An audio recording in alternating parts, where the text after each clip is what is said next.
All right, I'm back with John. We're about to do a test drive of the Subaru 2019 Outback. I'm just gonna go ahead and start this vehicle up. All right, now this vehicle kind of seems similar to the Forester. It actually feels a little bit higher quality in the seat. I don't know if it's because of the trim or what. But I'm just gonna go ahead and put this into gear. Put it in drive. I'm gonna take it in manual mode in a second, but I just want to put it in drive just so I can get a good feel of it. I'm just gonna pull out in here. Now this is our only 6-cylinder. The only 6, so that was a 4-cylinder I was driving right there. 4-cylinder. That had a kind of good pickup for a 4-cylinder. This one will be way better, but this is getting discontinued. What, the Outback? No, the motor. The motor itself. Next year it'll have a 2.4 turbo in it instead of the 6-cylinder. Yes. Oh man, so everyone's trying to save gas now, right? You know, fuel efficiency. And it'll be up in horsepower, so the 4-cylinder will be probably, I would guess, in the 20-30 horsepower more. But doesn't turbo actually put a lot of stress on the engine, more so, and the engine like doesn't last as long as, you know? It causes more heat. It can cause more problems, but you know, over the years they've gotten it down to the point where it's a lot better now. I mean, the Formula One cars are 4-cylinder turbos, and they're putting out 1,000 horsepower. So yeah, you know, 300-400 horsepower is nothing to a turbo at that point, vehicle. Really. So what do you think about like the F1? Aren't they going to electric now? It's pretty soon. Well, there is an F1 series, electric F1 series. It's totally different than the real series itself.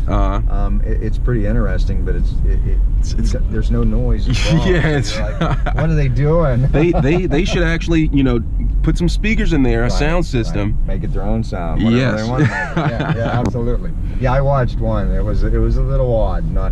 I wasn't catching the sound. Do you think that's going to be the future though? Like it almost has to be. I would say.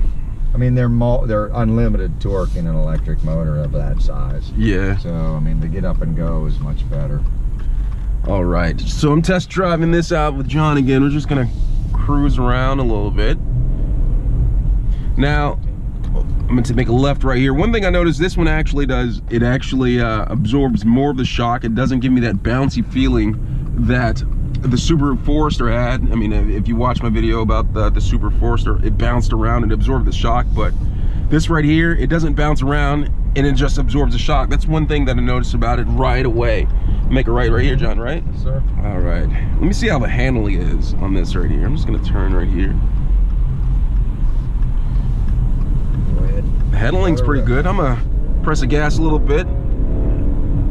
It has some pickup, but it seems like the Forester, the Sport had a little bit more pickup than this right here. It could be, yeah.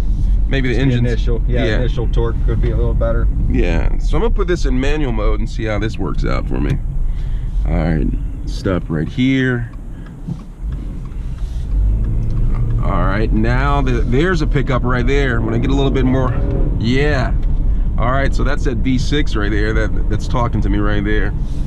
These are flat sixes. The flat six. The flat six, yeah. We don't want Subaru to get mad at. Oh yeah. Is it inline? Is it fair to call? No, it's not. It's actually a boxer six, just like the Porsche motor. Interesting.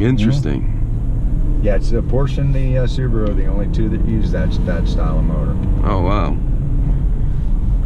That's interesting. Out under there. All right, I'm gonna go straight up underneath the bridge, over the bridge. I said under the bridge earlier. I like Red Hot Chili Pepper song. It's over the bridge, so that's my mistake. I'm gonna go right here and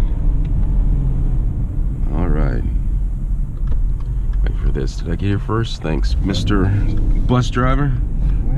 Make it left right here. Right here. Yep. Right. Nope. You missed it. There you go. Yep. And give her some gas. Give her some gas. Yep. Check it out for you. Oh, I switched up to third. I gotta get used to the paddle driving. It's just like these paddles. I mean, if you do understand the F1, I can see. Yeah. Their paddles stay attached to the column.